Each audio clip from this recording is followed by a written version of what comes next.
Plenty of money moves through here, of course, and I think I found out how we can grab some of it. A big bank. Real one, I mean. But not yet. A city bank? Maybe. And a stuffed one. The National Bank of Lemoyne, otherwise referred to as the Bank of Saint Denis, is the most tantalizing prize the Van der Linde gang set their sights on throughout the whole story of Red Dead Redemption 2. Based off the prospecting done for this job, the ease or belief of ease within hitting it, and the ultimate payout would have served as the gang's magnum opus. The moment they did one final robbery for the history books was securing the funds they needed to start a new life somewhere far away. Of course, those of us that have played this game already know how this job turns out. It's undoubtedly the biggest disaster the gang had ever suffered. The moral compass and right-hand man, Hosea Matthews, was killed, as was Lenny Summers, Abigail Roberts, and John Marston were captured, and Charles Smith's status was unknown after choosing to work as a distraction to allow the rest of the gang members escape. Given the large responding Pinkerton force, Agent Milton calling Dutch out directly, and the collapse of the entire plan, this job has always been looked at from the point of it all being a setup. While we visit that side of this job in the future, today I want to focus on the failing from the Van der Linde gang themselves, how they ignored the very reasons why they even ended up in Saint Denis in the first place, did not take heed to the warnings given by Angelo Bronte, and bought into the myth of this being the job that, if done right, will secure their new lives, while at the same time ignoring the gang's own lack of experience in hitting such a large target within a city. Truthfully, this could very well have been one of those moments where it reflects Arthur's own belief that the gang just got too sloppy and a rat was never needed. Not when you have time against you and an eagerness to obtain something so desperately, you ignore your own shortcomings. But I came to make a deal. It's time. You come with me, and I give the rest of you 3 days to run off, disappear, and go and live like human beings someplace else. In order to better understand this failure, we should go back to Clement's point, to the exact moment when Agent Milton and Agent Ross presented themselves in the heart of the Van der Linde gang camp. This move demanded the gang relocate immediately. Milton had already made his warning clear: stay where they were, and the Pinkertons would come down on them and wipe them out. There was no time to argue any kind of strategy. They needed to disappear now. That urgency pushes them towards the abandoned mansion at Shady Belle. This move wasn't because it was ideal, but because it was purely convenient. They needed to move, and Arthur already knew the place. More importantly, it actually put them closer to where they needed to look next. Still further from Dutch's long-term vision, yes, but far closer to their immediate priority: Jack. Moving into Saint Denis was never their ambition, it was purely compulsion. They were driven there by the law and forced to engage with Saint Denis to get John's son back, putting them within a giant disadvantage because you're heading further into territory you have no idea about or the established authority there, but you're also moving there with an immense amount of pressure on you. Learning about Angelo Bronte wasn't a calculated expansion either, it was a necessity born out of that pressure. I also believe it's quite important to point out that this is the exact moment where Dutch first speaks about going somewhere outside of the United States. In the aftermath of Sean's death, Jack's kidnapping, the mess with the whole Grays and Braithwaites, his belief of some wild, untamed frontier in the West is completely fractured. The walls are closing in faster than the frontier is beginning to open up for them. And so that distance that he believes they need from the law is no longer in the land itself, but in the space. That's not quite at the forefront just yet. It's the first time that idea comes up, but it's definitely an element that has rolled over into the plans and the decision-making and the aftermath of hitting the Saint Denis Bank, which at this point in time wasn't even a consideration or any kind of open opportunity. It's not until after Dutch ingratiates himself with Angelo Bronte, receives an invitation to the mayor of Saint Denis' mansion, does the shift then go from retrieving a kidnapped member to now look for opportunities to secure a new context within a city that just a few days ago both Arthur and Dutch admitted to hating so much. And contacts here are in fact secured and do set the events within this chapter forward. The idea of any of this working out smoothly slowly disintegrates at this very party, and we can see it for ourselves. The fact that you can follow Dutch, Bill, and Hosea to witness their tactics and progress and finding opportunities is amazing, but it also gives us the opportunity to witness the poor execution on one particular member. And I'm sure you can already tell who that is, but let's dive into the tactics and how they pulled off a recon at this party. Starting with the ferry boat job is learned here by Dutch. Taking the alias of Featherstone Chambers, he engages with the warden of Siska Penitentiary, Heston Jameson, and a former Civil War Major Hobart H. Crawley. I run a prison. The old riverboat tournaments are for card sharks and rich fools. A really big stakes game attracts oilmen and such, like, well, from all over. My pockets are not deep enough for that. You are a wise man. Bill, on the other hand, fails spectacularly. He speaks with Hector Fellows and Bryn Tilden. Bill doesn't just fail to get any invaluable information here, but reveals why he really was most likely the worst qualified person for this job. Tilden would comment on Bill's suit fitting poorly, to which Bill claims he's in a new shirt, not the suit. He then botches where he's from, claiming west, to then change his answer to northwest. And then when all of this leads to not having any kind of valuable information, he randomly throws out that he was in the army at one point. But now he, as a full-time occupation, is nothing more than an American. I was in the army once. Good for you. What do you do now? Well, I'm not quite. I'm an American. Yes, but what do you do? Well, I'm in between jobs at the moment. Oh, of course. Finally, Hosea takes up the name of Mr. LaFond. He runs into Mr. Knightley, a representative of the Lemoyne National Bank, and he would proceed to sell Hosea quite well on the idea of working with the bank as a mutual business opportunity. Hosea claimed he was originally involved in selling furs, but now expanded into lumber, leather, syrup, and an array of other commodities. He and his partners are so large, they proudly make up 20 to 23% of all trade from Quebec, where he claims he's from, down to the south in the United States. The amount of business he claims he conducts demands a lot of revenue, so a small town here in the south cannot handle his kind of business because a single bad year can ruin everything. Hence for him explaining the need to work exclusively with big banks. Knightley goes on to put it all out there on what Lemoyne National Bank really is. He shares it handles more cash and cash equivalents south of Manhattan, including St. Louis. Almost all Caribbean trade is with them. All remaining cotton growers within the United States all bank with them, who all use an exorbitant amount of cash still. And the final two big selling points are their bank helped finance half of all Reconstruction projects after the Civil War, and the Saint Denis branch alone has more cash reserves on site than any other bank in the entire country, only rivaled by Wall Street and San Francisco. The exchange is ended here with him handing Hosea a business card with hopes of the two exploring further options into what Knightley believed would be a genuine business partnership.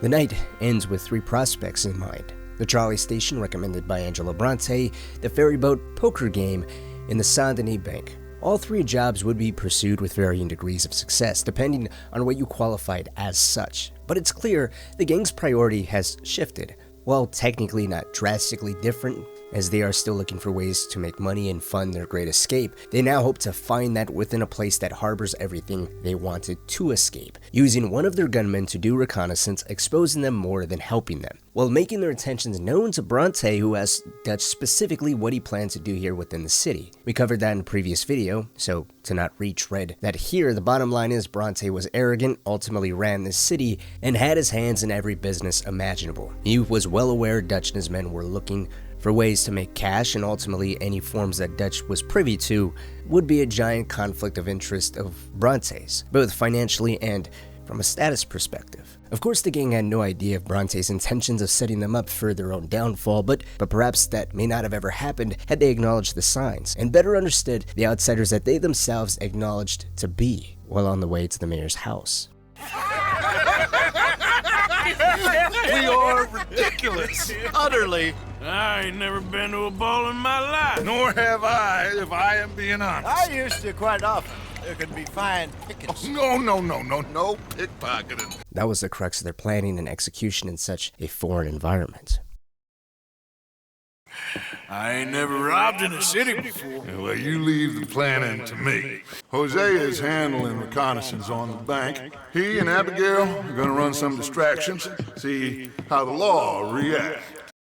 Whether through the main story, side missions, open world content, everything about Saint Denis doubles down on the grime, filth, corruption, and distrust. It should have, from their own experiences within the city, reinforced their ideas on what a city represented, especially in the Department of Corruption and Distrust. Bronte had a network of child thieves and spies who showed a willingness to rob the nuns within the city.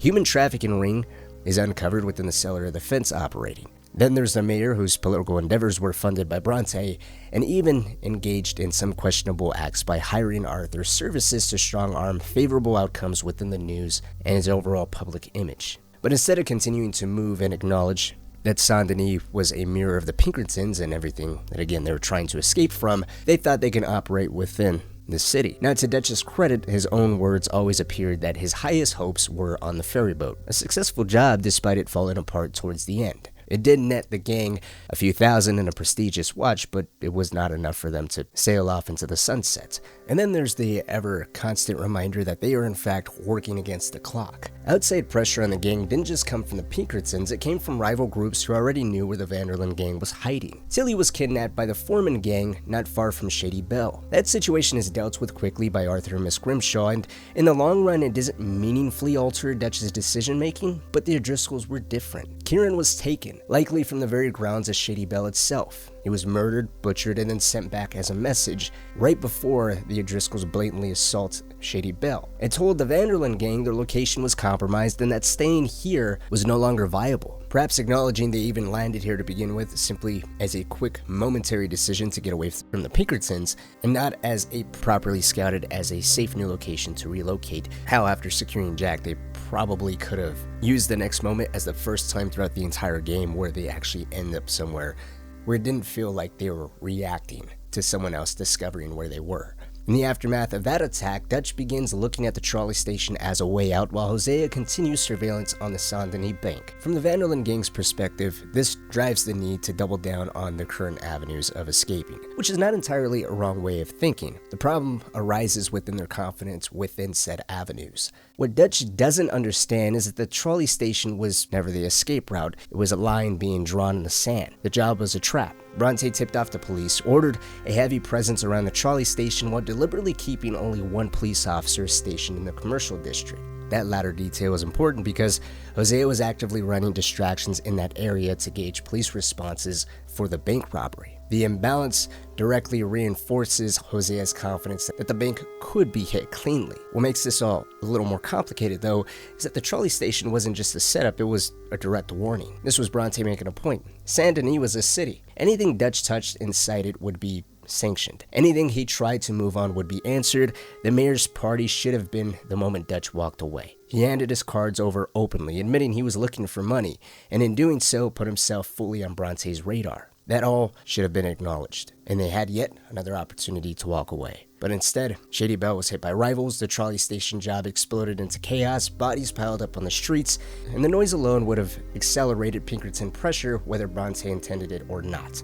Every decision compounded the next. The city closed in, the net tightened, and Dutch mistook escalation for control. By the time the bank was being seriously considered, Saint-Denis had already answered him. He just refused to listen. Arguably, even after killing Bronte, the gang still could have walked away from the bank. Nothing forced them to stay committed to it. The trolley job was the first major robbery the gang ever attempted inside of a city, and it was a spectacular failure. Loud, chaotic, and public in a way none of their recent work, at least, had ever been. That should have been another lesson. Rather than taking the trolley job for what it was, a clear indication that police response in Saint-Denis was fast, coordinated, and deeply entangled within Bronte's influence, the gang failed to read the warning properly. The reality was far more complicated than anything they were equipped to handle. Their negligence was placed front and center, and a city like this was never a wise move. But Dutch didn't take it as a practical lesson, he took it personally. Instead of recognizing that Saint-Denis operated on systems he couldn't intimidate or outmaneuver,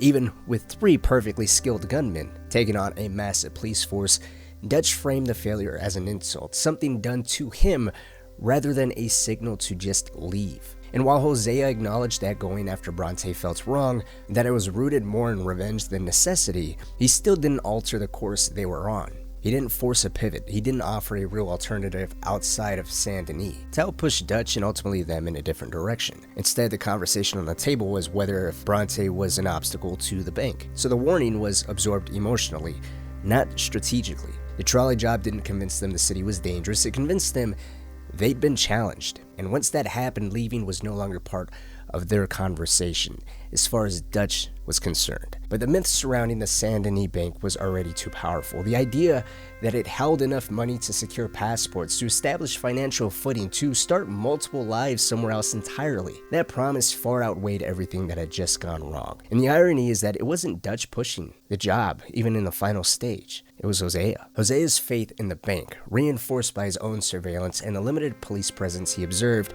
gave the job legitimacy. What should have been reconsidered became validated. The trolley disaster didn't kill the plan, it hardened the belief that the bank was still the way out, because all the other avenues were exhausted. By the time the decision was made, it wasn't desperation driving them forward, it was confidence, and that's what made the outcome inevitable. I'm telling you, Dutch, this is the way to do this job. The distraction will buy you all the time you need. Just making sure. Every plan is a good plan if we execute it properly. Every problem we had was because we did not execute properly. Even Blackwater, from my understanding. Despite Dutch admitting he was nervous, Hosea doubled down on doing it now. This was the best time, and unlike previous jobs where failure could be blamed on poor execution, this one felt right. Hosea had been thorough. He ran distractions, Abigail, Karen, and Tilly did the same. Everyone confirmed the same results. Police presence was light, response times looked manageable, enough cash reserves were visible, and most importantly, the endorsement came from the one person who was normally the most cautious. With Hosea's confidence behind it, the job felt legitimate. By this point, the idea of putting an ocean between them and the law had become the new move as well. That would add to the anxious excitement, a sense of one last time. The crown jewel, the capital city of an entire state, the ultimate target they would take down that would fund their new lives. Finally doing something right after removing what they believed was the obstacle standing in their way, a belief that was yet another problem. They ignored the same lesson they'd already learned in Rhodes. People talk, the law is always coming, and you don't get to realize when you've been caught after the fact.